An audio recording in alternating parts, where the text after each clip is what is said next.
I guess this is part of the part 2 of this video, and if you're wondering how I've been editing, it's not been fun.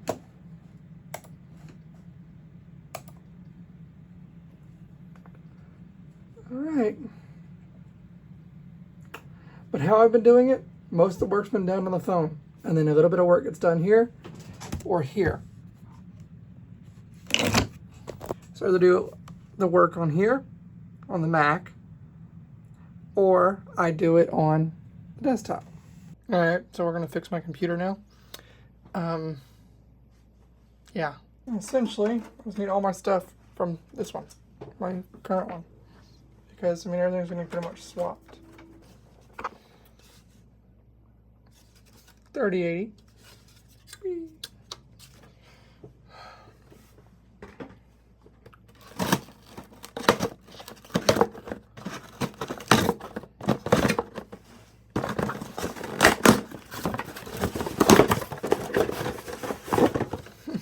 We will need that.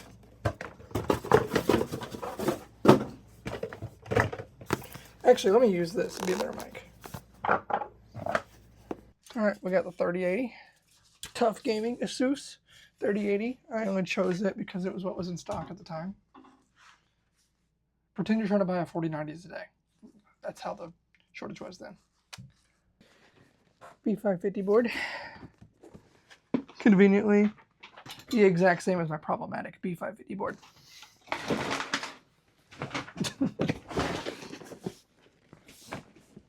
Perks about this board is built-in IO shield. There's no scratches on it. There is on my current B550 board. Alright, so CPU, Ryzen 9.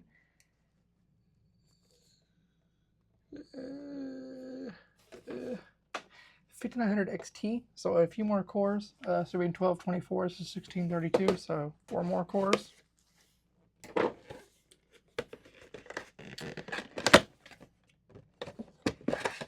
Well, this big box. Ready?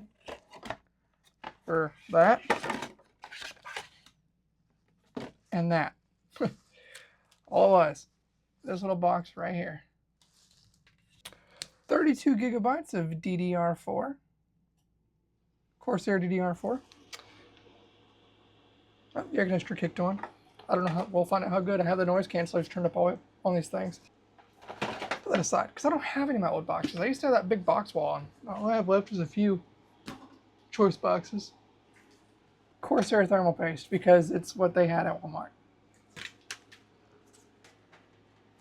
Looks something like that. Hey, my anti-static bag ran away. Now, by default, this has AM3 hardware looking on it. I guess this is default default like AM4 hardware. Even the AMD stock cooler doesn't use that, so I have no idea what that's for. I mean, that literally looks like AM3 hardware. I was gonna go for the Ryzen 9 5950X, but this was $100 cheaper because it went on a flash sale. All right, so cooler. Let me get my cooler.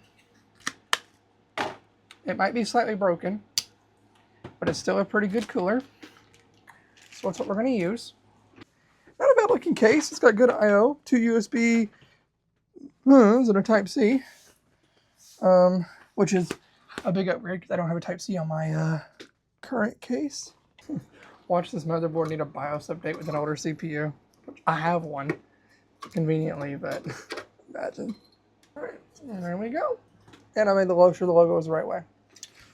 And the reason why I'm pointing that out loud is because I did not do that before one time. Alrighty.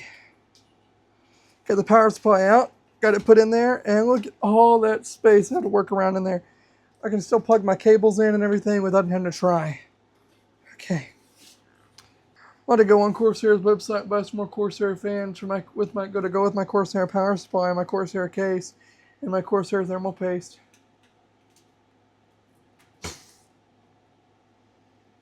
Do I like Corsair? Isn't Corsair and Elgato the same thing? Alright, I got the motherboard installed, all the screws, and all the front panel connectors, and the RGB, and the fans and the audio, all that hooked up, and the cooler and everything put on there. Now I'm gonna mount GPU and pick my best rear exhaust fan. I have this sag bracket here, which is not a very good sag bracket, but since there's one built into the case, this has lights on it. So free RGB. What are you doing, buddy? Oh, don't be careful. Stay in there. What are you doing, buddy? You can take that. Go have fun. Hi, Wet Jackson. Hi, buddy. How you doing?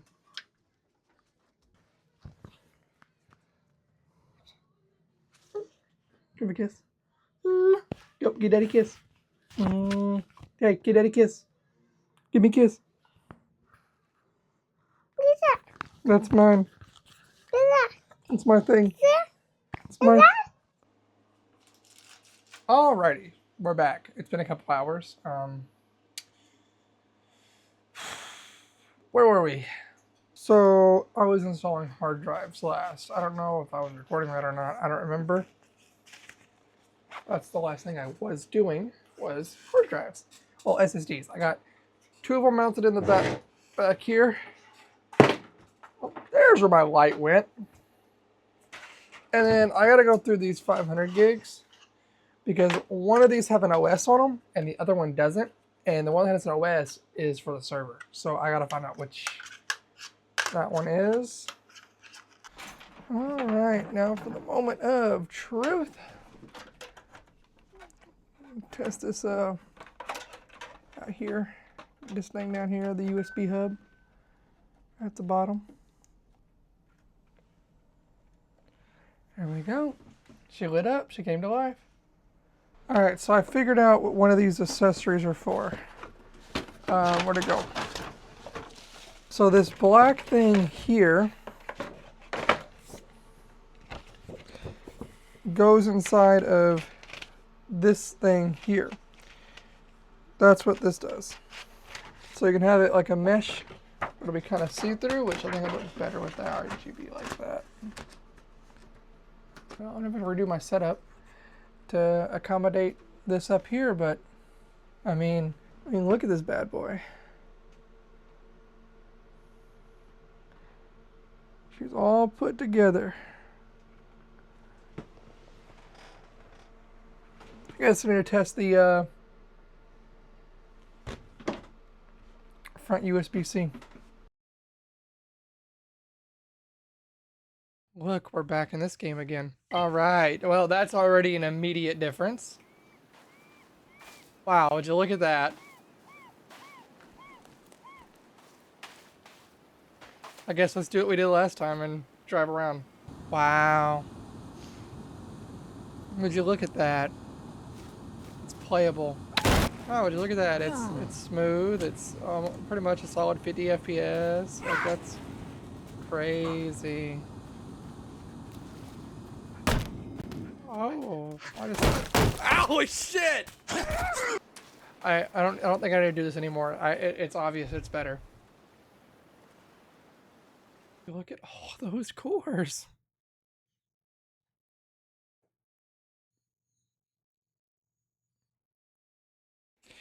Just to kind of show how the difference in speed that the Ryzen 5 2600 that was being a placeholder versus the new CPU is 16 versus 6.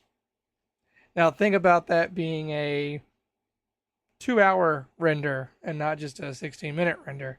How much faster it would be on this newer CPU. I wish I could compare it to the Ryzen 9. Actually, hang on, I can.